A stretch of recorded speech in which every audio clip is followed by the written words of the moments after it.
Welcome back to the Blog Boy Roundtable presented by the Bay Area Examiner.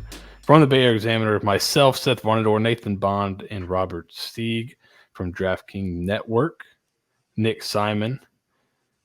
Anthony Vito could not make it. Colin Sherwin was too afraid to show his face after questioning if I was a ball knower in my Miami FSU pick. But we've got some news, some real news this week. We've got the $76 million man, Jimbo Fisher, getting the axe. But he wasn't the only one. You got Mr. Arnett at Mississippi State and maybe even Chip Kelly, possibly, maybe, out there in L.A. Are any of those surprising to you guys? The Fisher thing seemed like it was just a matter of how much they wanted to pay, whichever year. But that seemed like it was going to end badly, inevitably. So not too surprising. Were any of these surprising to any of you guys? I think Zach Arnett getting canned. I mean, looking at it, I kind of understand that he was never really supposed to have that job. Tough situation with Mike Leach passing away last December. Defensive coordinator steps up, carries the team in the program through the bowl game. So it's like, all right, we got you. But then things just started to go downhill this year. Mississippi State is probably the second worst team in the SEC. And I figured that they would probably give him at least another year. But I guess, if you're going to, if you see the writing on the wall, it's like, hey, let's pull the plug now and just get it over with. Yeah, I think he would have got more time if he didn't just totally blow everything up after last year. If he would have said, all right, well, I'm going to keep the assistant, we're going to run it back, maybe he could have got himself another year saying, all right, well, I'm going to do it my way. But, man, if you go out and blow it up like that, you better be good. And they were terrible this year. And then with Texas and Oklahoma coming in next year, it kind of makes sense. This is more like an extended, tryout for him, really. Right. Nathan, were any of these shocking to you? Well, not really. Arnett, obviously, it was probably the quintessential sympathy hire, right? As Nick, you laid out, it was just the evolution of what happened with Mike Leach's, sudden death there. And Mississippi State has a lot of questions that they're going to have to answer in this cycle, is with Texas and Oklahoma coming into the SEC next season. Who are they as a program? And not even in terms of the SEC, but who are they in the state of Mississippi? What identity do you want to have going forward into, the great unknown? Obviously the SEC is never going to kick out. No program's going to get kicked out, but Vanderbilt, they kind of know who they are. They're going to hitch their wagon to baseball, and they're going to play spoiler to one SEC team a year and just be that we are the pedestal of academics in the SEC, and that's fine. Ole Miss, even with Lane Kiffin and getting absolutely dog walked last week at Georgia notwithstanding, they at least have some sort of identity. Lane's going to be brash. He's going to needle Kirby and Nick Saban, and going to basically mimic Nick Saban as much as he possibly can, as a Nepo baby, right? But what does Mississippi State want out of their football program? They have a very good baseball team. They're always historically a very good baseball program, but that's not what pays the bills anymore. And it's never paid the bills in the SEC, quite frankly. So it seems weird that we're talking about Mississippi State that much, or this is the one that really kind of sticks out to me, is who do you want to be over the next 5 years? And you want to keep rebuilding. In a similar vein, that's also kind of a question that Texas A&M is going to have to look in the mirror and ask themselves. Right. Because we know, clearly Jimbo buyout, $76 million, that's nothing to all those oil people running the program, whatever. They're not even fazed by them firing him. But, I mean, you've had a decade as being the lone team in the state of Texas in the SEC, and outside of really that first Manziel year where you won 10 games and beat Alabama, you haven't really accomplished anything. Done nothing. You've done nothing. And now your hated enemy who has more money, who has more money than you and more clout and more historical success is now coming into your neighborhood along with Oklahoma, another blue blood who does a damn good job recruiting the state of Texas as well. So, yeah, again, A&M has all the money in the world, but that hasn't mattered in the last decade. And now it's going to get even more tougher as you're like, you can only hope to be like maybe the 5th best program in the entire conference now. Like a lot of those guys in College Station are going to have to look themselves in the mirror and like assess like their standing in the world now. I don't know. To me, like they're already competing against those guys in recruiting. So it's not like the SEC advantage will go away, but like the advantage was their willingness to spend, I think. And that to me, the history of the place is interesting just because there's not a ton of winning history. But investment, I think, is going to be more important going forward than it ever has been. Especially as you get into, closer and closer to a super league. Who's going to spend the money, before a salary cap comes? I think they will spend money. It's about getting the right coach because it's really, you have to be at a certain talent threshold to have a chance to compete for national championships. They're going to be there. They're there right now. It's just their coach they hired was on the downturn on the field. Like the game passed him by a while ago in terms of revolutionary cutting scheme. Right. He hasn't been great in that sense. Like the Florida State team that he was really good with had a lot of really good players. But like it's not like he's been cutting edge for over 10 years. He's been kind of behind for a while, probably his whole time he's been at Texas A&M. So I think the right guy can do something there. But like you said, Nick, it's going to be crazy competitive in that conference. Like with Texas and Oklahoma, you're probably going to have 6 or 7 of the top 10 recruiters in every year will be from the SEC, depending on who has their act together and who doesn't. It could be even more, right? Like you'll probably get, if USC doesn't have their act together, if Michigan and Ohio State will probably be up there. Michigan, maybe. Notre Dame, maybe. But like, so you could have some years where 8 of the top 10 recruiters are from the SEC. It's going to be wildly competitive there, and a lot of people will get fired. A lot of buyouts will be paid. Steve, what would you do with $76 million? Oh, man. That's a lot of Arby's beef and cheddars I could buy. I'll tell you that much. But all seriousness aside, like the crazy thing is that, like, when the Jimbo Fisher contract came out and they were all, we were all gushing and oogling at like Jimbo Fisher making that much money and, all the jokes about that. Like, that's a lot of money for a school to cough up to say, don't coach us anymore. We don't believe in you, to then go out and probably have to spend just as much money to get another guy there to fix this, really. I mean, it's and to basically be at a disadvantage.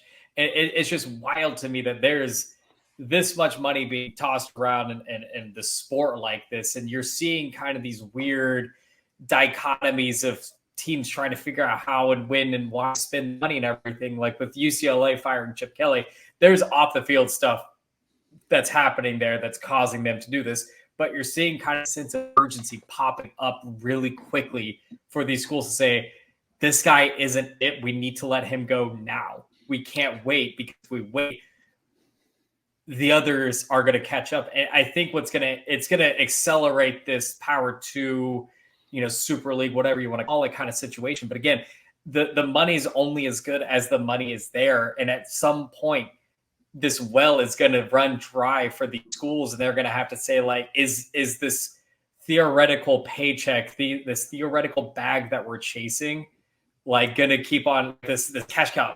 How much money can you get out of this college football cash cow and continue to lose for it to be worth it to be involved in that? That's where I'm going to be following for the next like 20 years. Is like, at what point does the Mississippi States, the Ole Misses, Texas A&Ms, Vanderbilts even, when do they say, I'm tired of losing. This isn't our identity. This is not what we signed up for. The money's great. We have 0 SEC championships to show for it. We have 0 New Year's Six bowl games to show for it. We have 0 this, 0 that. All we're doing is hitching our wagons to Georgia and Alabama and LSU and everything like that and just reaping the benefits. When does this become good? And are those big boosters going to be okay with that? That's where that's my headspace right now. After watching Jimbo Fisher get paid $76 million to not coach anymore. That's wild. Yeah. Friend of the show at JBudDavis on Twitter went back and basically calculated that Jimbo Fisher has made about $76 million up to this point, like 20 or 30 years, like 30 years of coaching. And so he's getting paid now more to not coach than he'd made for 30 years actually coaching. So interesting. I think, I think as the money starts going to the players more and more, you'll see less and less for the coaches. And these buyouts will get less and less because it'll be more about, can we hit the top of the salary cap if that ever comes into play. So that is going to be something interesting to watch. I think you're right, Steve. There may be a time where you have to make a decision. Do I want to maybe take a step back and win a lot of games, or be in the Premier League? What's more enjoyable, right? So I think Bud Elliott said today or recently, like, nobody cheers for your balance sheet. So like, who cares if you're making a lot of money if it's not fun, right? So. Right. Speaking of fun, we've got 3 pretty good games this week and some interesting lines here. We'll start with the team that just whipped, as Nathan Bond likes to call them, the Nepo baby. Georgia is on the road, is a 10.5-point favorite at Tennessee. The total is 59.5. Georgia was a 10-point favorite at home against Ole Miss last week and dominated. Easy. I feel like a big dummy for picking against Georgia last week. And, fool me once, shame on me. Fool me twice, you're not going to fool me again. I'm picking Georgia. Vito is also picking Georgia. Even the 10.5. I don't know, man. This seems like one of those ones where you want to talk yourself into Tennessee just because why is it 10.5? Would it have been 10.5 if, last week didn't happen? What would it have been 2 weeks ago? And what it's just like, is it just possible Tennessee's just not very good? And every time they play a team that has a pulse, they lose. Is that just possible? It seems that way. Right. So I'm taking Georgia. Vito's taking Georgia.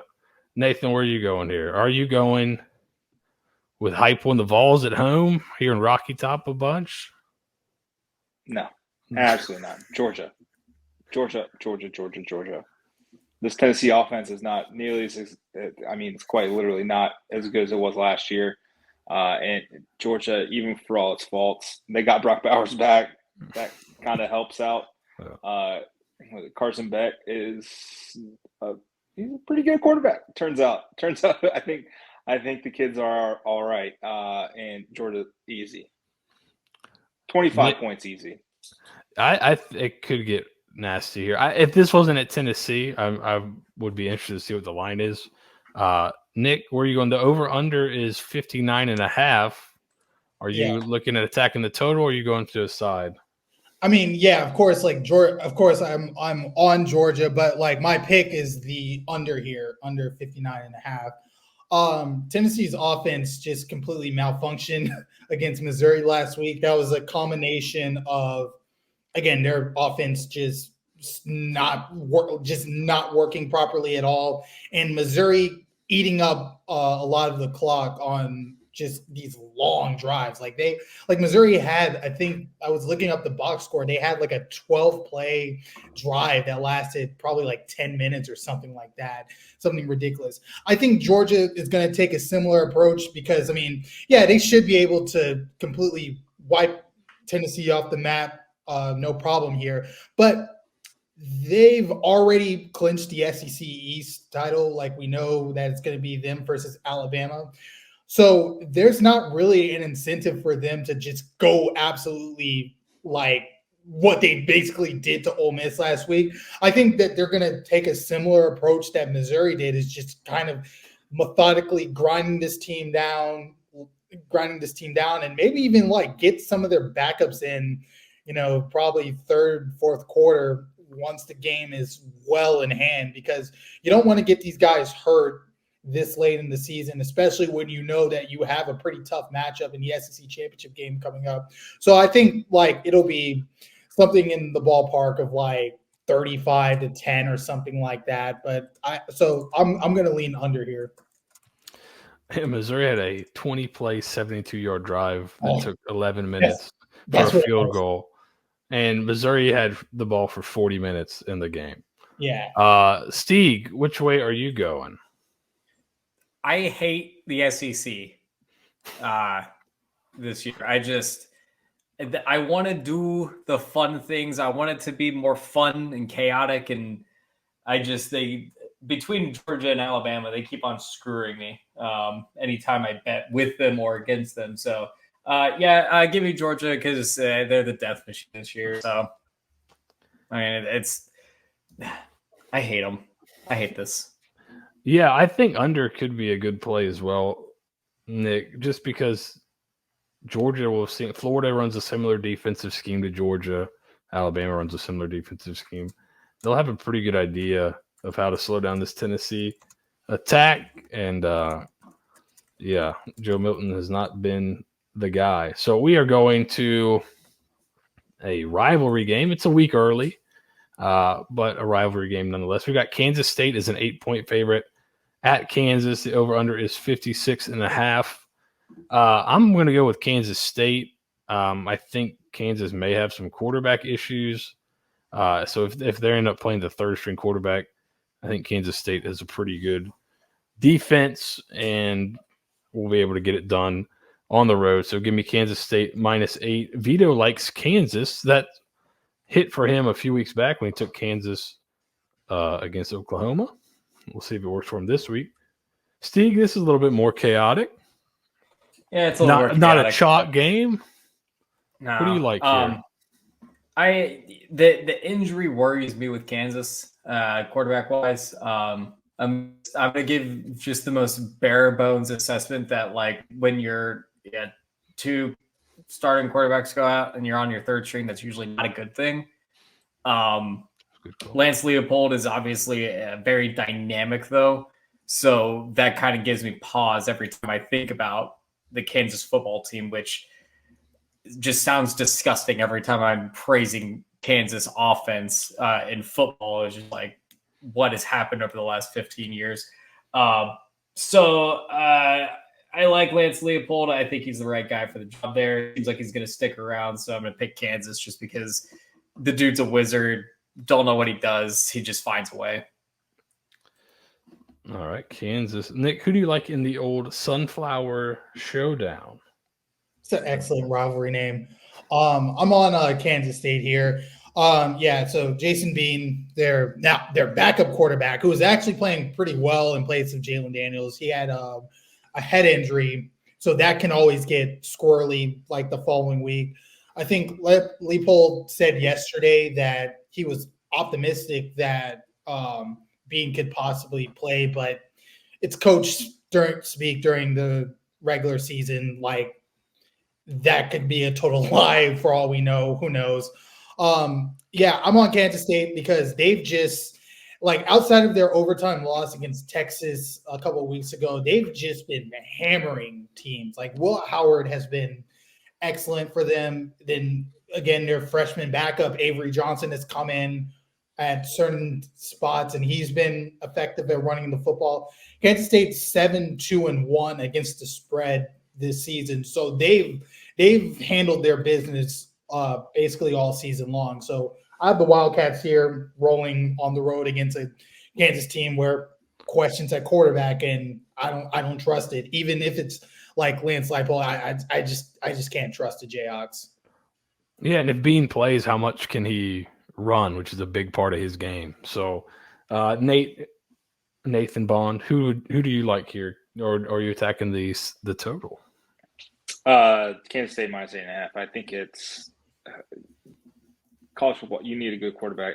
Kansas without Jalen Daniels, it does not have a good quarterback. So that's the answer. K-State, they look pretty good. I'm excited to see what they can do. And plus, rivalry game. You know what? Take your frustration out on a downtrodden rival. Have some fun with it. There we go. Now we go to probably the most intriguing game of the week, I'd say. You got Washington on the road at Oregon State. Oregon State was the dog initially. They are now favored by 2.5. The over-under, the total set at 63.5. Vito is on the over 63.5. Both these teams metrically have really good offenses, and the defenses are kind of not great. I'm going to take Washington plus the 2.5. It's tough because Oregon State has such a good home field advantage, but just the skill of Washington outside, and I'm getting 2.5 points. I wish it was 3. That'd be a little bit nicer, but I'll take Washington here. My big concern would be Oregon State running the football. It seems like they have a big advantage there. Their rush game against Washington's rush defense. But I'm hoping, Penix and the receivers can kind of pull it through. Nick, where are you leaning in this one? I am on Oregon State to pull the upset, ruin Washington's national championship aspirations. As excellent as Washington has been this year, their defense has been suspect at times. They've given up 113 combined points the last 3 games. Playing Utah last week, like Utah with a walk-on quarterback, they had to kind of sweat that one out as well. Like I forgot who it was. I saw someone say that Washington is kind of like rich man's USC, where like the offense kind of has to overcompensate for kind of a suspect defense. It's no surprise like how they're now been flipped towards the favorite, because this is the definition of walking into a trap. It's a primetime game in Corvallis. That's a very underrated college football vicinity to go into, and that crowd's gonna be raucous at Research Stadium. And yeah, man, I just think like the DJU revenge tour is gonna continue, and they're gonna get him. They're gonna get him and send Washington off, ruin their national title chances. So give me the Beavs. Yeah, now I'm wishing I didn't pick first there. Yeah, Oregon State, I think their defense is also kind of different at home too. You saw when Utah came into earlier this year, was undefeated, and they just ran into a buzzsaw. Nathan, where's your head at here? Are you all on the Beavers? Or are you a Husky? No, Penix till I die. Washington plus 2.5. I think. It doesn't make sense to not take the points in this kind of spot. It just everything in my head points to Washington, even with a not great defense, still being better than Oregon State, who's been fantastic. I think what DJ's been able to do after being cast aside from Clemson this season has been nothing short of remarkable. But over the last 11 years, Oregon State has only beaten Washington once. So I'm gonna go with Washington and their 68 wins in the series against Oregon State's 35. Yeah, there seems to be a real like Oregon State home road split. So that does scare me, them being at home. Stieg, we got one on Oregon State, 2 on Washington, 1 on the over. Where are you going? Before I get to my pick, I mean, this game is it's me for the taking. I mean, you got Penix, who has to handle a lot of Beaver. A lot of ball busting activity will be happening in this game. So there's going to be a lot of good stuff happening. If they can both get to 69 points, that'd be really nice too.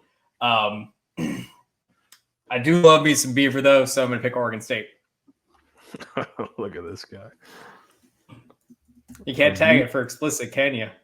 A Beaver backer, Robert Steve. I'm a big old Beaver backer over here. All right, so Hopefully now it's we're getting wet there too. No, that's always a little. Your future wife's so lucky, Steve. I was the forecast calling for rain, and that might actually change my pick a little bit before. I honestly didn't even think about the weather.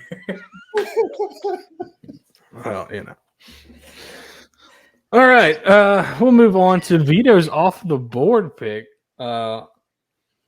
This is kind of the opposite of what Steve was talking. This is a very sicko mode pick here by Vito. He's got Iowa, Illinois under 30.5. That's extremely likely. It feels like, right? Like, it sounds awful, but it seems quite possible. Bro, go look up the Big Ten West standings. It is just absolutely disgusting. It is the most disgusting thing I've ever seen in my life.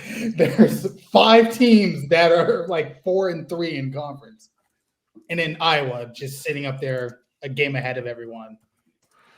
Yes, you've got Iowa 5-1, Nebraska, Minnesota, Northwestern at 4-2, Wisconsin, Illinois at 3-3, Purdue at 2-4. It's absolutely disgusting. And what's funny is you look at like all like the top defenses in terms of explosive, and it's like 4 Big Ten teams at the top, and it's ones that have played the teams from the West a lot. So, yeah, I think that one seems. It's the totals seem to be getting lower. This one's a super high from last week's 27.5. It's way up to 30.5. Shootout. So yeah, this is an Iowa shootout here. Staying in the Big Ten, I'm going to take Michigan minus 19 at Maryland. I think this is, people think it's a look ahead spot, but where Michigan's at right now, I think they're going to try to kill everybody they play. If they can win by 50, they'll try to. And it's kind of on either side of if Harbaugh's back, he's psychopathic enough to try to win by 50. If he doesn't make it, they'll be motivated to play hard for Jim Harbaugh. And so, yeah, I like them under 3 touchdowns against a Maryland team that's not very good on defense. So I think Michigan's defense can snuff them out a little bit, and if they get in the 30s on offense, I think they can cover this. So, Steve, if you're done looking at weather, what is your off the board pick? I got a weird one. I got a strange one. I have Mississippi State. They're favored by 14. I got them. They're favored by 14 over Southern Miss, and I think I like Mississippi State to cover that. I'm a big believer in the dead cat bounce, and after hearing some of the toxicity that was happening around the Bulldog program there, I don't know, kind of like whenever you get rid of like the toxic guy, and then you come out and you start playing a little bit harder, maybe practice is a little bit easier now that you don't have that thing over your head. And I didn't really, like, when I first looked at it, I was like, I'm just going to take Southern Miss, but then I started thinking Southern Miss coming off of, I think, 3 straight wins, looking pretty good over the last couple of weeks. I don't know. I like the dead cat bounces every once in a while. And we're in that time of year where a dead cat bounce is bound to happen at one of these points. Yeah, and Greg Knox is the interim coach. He has been an interim twice for Dan Mullen and won both games in the regular season, I believe. So, or maybe 2-1 with the one bowl game. But that I think they get their quarterback back this week, possibly two, and that I think will be a big help. So I like it. Nathan, where are you going off the board this week? We've got a couple kind of gross games with the Iowa, Illinois under and Mississippi State. Are you going conventional, or are you also kind of in the sicko? It's kind of conventional. I'm picking the Florida at Missouri game. Missouri is a 12-point favorite. I've got Missouri covering that fairly easily. What Missouri was able to do to Tennessee last week was pretty damn impressive. And Florida, who has not been great, and I think that's probably the safe and nice way to put it. This season under Billy Napier is it hasn't been fun for them. I don't think that they can win this game. My over 5.5 for Florida this season is in deep peril. I was with you on that one. It looked great 3 weeks ago. It really did. And then losing to Arkansas, who's probably about to fire their head coach, and then basically losing to anyone that had a pulse on their schedule is not a great look. Fun fact, Missouri does indeed have a pulse, and Brady Cook is a very good quarterback. And I think Missouri can easily cover this in, underrated home venue. It's supposed to be rather cold there as well. So I don't think that'll help. All right. Yeah, Florida's defense is they're USF adjacent on defense is all I need. That's all I need to say. They're pretty much the same defense. I saw a stat today, and maybe this will be also included in the Ponderosa, but USF is worst, and then Florida is second worst because they're really good in success rate in terms of successful plays, like the EPA of successful plays against them. So every time that somebody has a successful play, it's very successful. And so that's basically Florida and USF, and I get to watch both of them every week. So that's a lot of fun. All right, Nick. God bless. For 4 years. Well, first off, Billy Napier, you better hope that DJ Lagway is the guy. You better hope that he's the savior that can turn this around. And he may be, but buddy, it's getting hairy. The signing class has to beat the win total. Yep. It's like if he does that, this year's okay, I think, in some Florida fans' eyes, but it's starting to slip right now. So we shall see. All right, Nick, where are you going off the board here? I'm going UNLV +3 against Air Force, which this game would be there's still a couple weeks left, but this game would be the Mountain West title game if the season ended today. Air Force has seemingly just hit a wall out of nowhere. They've had two really bad losses back-to-back to Army and Hawaii. And I don't know what's been going on with the troops the last couple of weeks, but it's not been looking good for them the last couple of weeks. They're basically out of the group of 5 years. Those turnovers, man, that's got to be. I mean, you turn the ball over 4 times. You turned the ball over 4 times against Army too, right? And then you did it against Hawaii as well. Just 6 times against Army, I believe. Yeah, good Lord. Sorry. I'm so sorry, Army, for disrespecting you and shortening two turnovers there. Holy cow. Yeah. 10 turnovers in 2 games. That's gonna get you beat a lot. Danny Verpale. Come on. That's just not great. But on the other side, UNLV, the biggest turnaround story in the entire country this year. Like what Barry Odom's been able to do in just 1 year and taking a program that was basically West Coast USF like these last couple of years, and he has them like basically in the driver's seat to make the conference championship game in just 1 year. That's been amazing. The go-go offense has been awesome. Jaden Maivia at the quarterback position has been awesome. So yeah, I like UNLV to take down Air Force here and potentially do it again in a couple of weeks, depending on how the Mountain West standings shake out. these last couple of weeks of the regular season. All right. I think that's a good pick. All right. So we're all in Georgia, except Nick is on the under 59.5 in Georgia at Tennessee. Nick, Nathan, and myself like Kansas State. Vito and Stieg like Kansas. Nathan and I like Washington. Vito likes the over 63.5. Nick and Stieg are on the Beavers. And just an FYI, it's going to be wet, and you're going to have a waxing crescent moon in Corvallis. So, waxing Love a good crescent wax. there. Wet and waxed. All right, so Michigan is minus 19 is my pick. Mizzou minus 12 is Nathan's. Iowa, Illinois under 30.5 is Vito's. Nick has UNLV plus 3. Stieg has Mississippi State and their interim coach minus 14 against Southern Miss. Let us know where we went wrong. Let us know if you need Stieg banned from the show. Please like, subscribe, leave a comment, help us game the YouTube algorithm. We'll be back next week reviewing these picks and making some more. And next week we got rivalry week, so maybe we'll have some. We've already got some of those games penciled in already. So next week should be a fun one. Join us as we make some. Are we going to do a full 45 minutes on USF Charlotte on the Blog Boy Roundtable? Maybe.